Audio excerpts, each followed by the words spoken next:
Time doesn't move backwards, it only moves forwards. Not even God can allow you to relive your past. And so, if there's anything you're ashamed of, anything you regret, anything you're disappointed about, the best you can do is recognize it, own up to it, and use the experience to help you going forwards. When you own up to your past and you allow yourself to learn from that experience, you can then own up to your present and also your future and make better decisions going forwards. You can set yourself down a healthier path. You can set yourself down a path that's aligned with the person you want to be and where you really want to go. One of the biggest mistakes that so many people make is devoting too much time, energy, and expectations and trying to help and change people that don't have it in themselves to help and change themselves. When you do that, you can get stuck for way too long, years, decades, longer than you should, having them as your primary cause, as your primary purpose. You might see glimpses or glimmers of hope that the person can change and wants to, but when all is said and done and you put all your energy into the person and put all your efforts, you find that they quickly relapse to the person that they were, back into whatever dark place that you've been trying to help them out of. And of course, while they might get momentary relief from your efforts from time to time, you find yourself utterly exhausted, depleted, drained, because you're putting all your energy into someone who doesn't take your energy to uplift themselves, but rather takes it just to get some relief, and then they soon find themselves right where they were before, and they expect more from you. And these people are often people who they may cause you harm, whether it's through devaluations, whether it's through certain types of abuses. When you put all your energy into somebody who you want to help but doesn't want to help themselves, you get stuck, and then you don't know how to get out of that. Because the victimization, the blame shifting, this person can make it very difficult for you to eventually work your way out. But once you're in that situation for a long time, you might start to loathe this person. You might start to detest this person, because after years, decades, however long, you start to realize the harm it's causing you and how you're not living up to your own potential, your own purpose, because you're giving your life away to somebody who doesn't want to make a life of their own. It's as if their purpose is to keep you from reaching your purpose. And then the abuses, the way they use you, the devaluation, the way that they're not willing to help themselves. When you start looking at that and recognizing the toxicity, it can be very confusing. It can be very difficult to come to grips with. But what you realize is these types of people who predate on you, predate in the sense of having this predatory nature, most of these people, especially people who have narcissistic personality disorder, most of them, they don't go out and force people to be their victims. They find people who are willing to cooperate, who are a volunteer, or at least that's how they see it, to them. So they see you as somebody who's a willing volunteer to give up your life purpose, give up your life for them.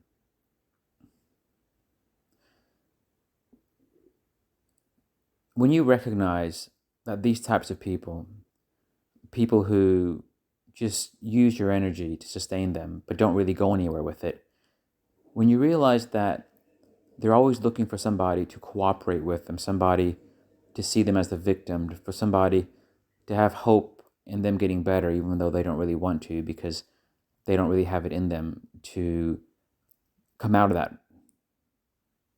that maladaptive place where they spend all their time.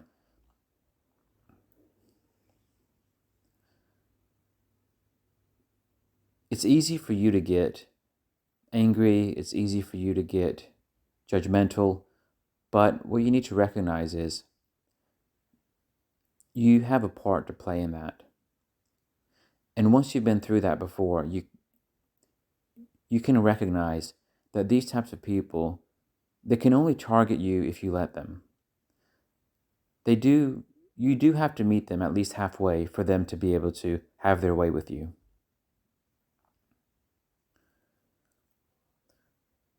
If you understand the nature of the predator, then you can prevent yourself from being a victim. You know what kind of nourishment they need. You know their methods of attack. You know the way they intrude into your emotional and spiritual space. If you close yourself off to them emotionally, if you stop caring about them getting better, and if you just manage to rupture any other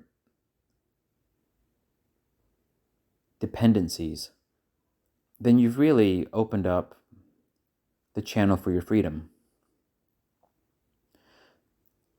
And that's one of the most difficult things for people to really accept, is that